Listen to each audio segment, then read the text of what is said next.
Hi, this is Joe Velez with JPV Financial. Today, I want to talk about the Great Wealth Transfer along with the Secure Act that was passed in 2019. So the Great Wealth Transfer says that over the next 25 years, more than $69 trillion of assets are going to change generations. The Secure Act, which is setting every community up for retirement enhancement, it has a few different parts of it that really change some of the landscape of retirement planning and investments. The biggest change that I want to focus on today was the elimination of the lifetime stretch for inherited IRAs.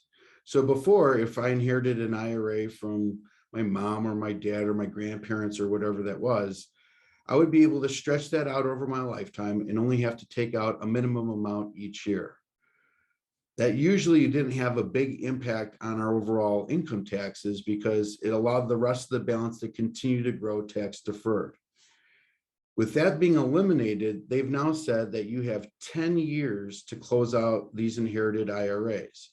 So let's think about a couple that's married and maybe making $200,000, $250,000 a year, and they inherit an IRA from grandma that's got $1 million in it.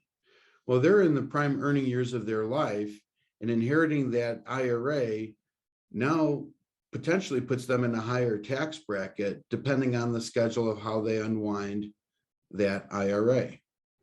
Where there's a little bit of a difference is with the Roth IRA, because in that situation, grandma already paid the taxes on it. Now they've got 10 years to close out the Roth, with the exception is taxes have already been paid. So they get to inherit that money completely tax-free. So one of the strategies might be with the Roth IRAs to say, we're going to let this grow for the next 10 years.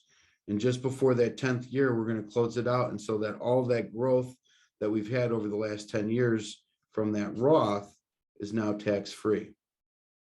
So that's talking about the Roth. Life insurance is another way to potentially fund that tax burden down the road. Potentially looking at rearranging beneficiaries. Do we skip a generation? You know, if that couple's in the prime earning years of their lives and they inherit their pre-tax IRA, maybe they've got kids that just are going off to college that may not qualify for financial aid. And this might be a way for them to move assets from one generation to the next, or skipping one and paying less in taxes potentially. So if you'd like to learn more about some of the strategies and the conversations that we're having with our clients around this, I think it's a very important topic that a lot of people really don't understand how this is going to work long term. But please feel free to reach out to us. Be more than happy to talk to you about how we're helping our clients with this potential dilemma down the road. So at JPV Financial, we're planning by design and not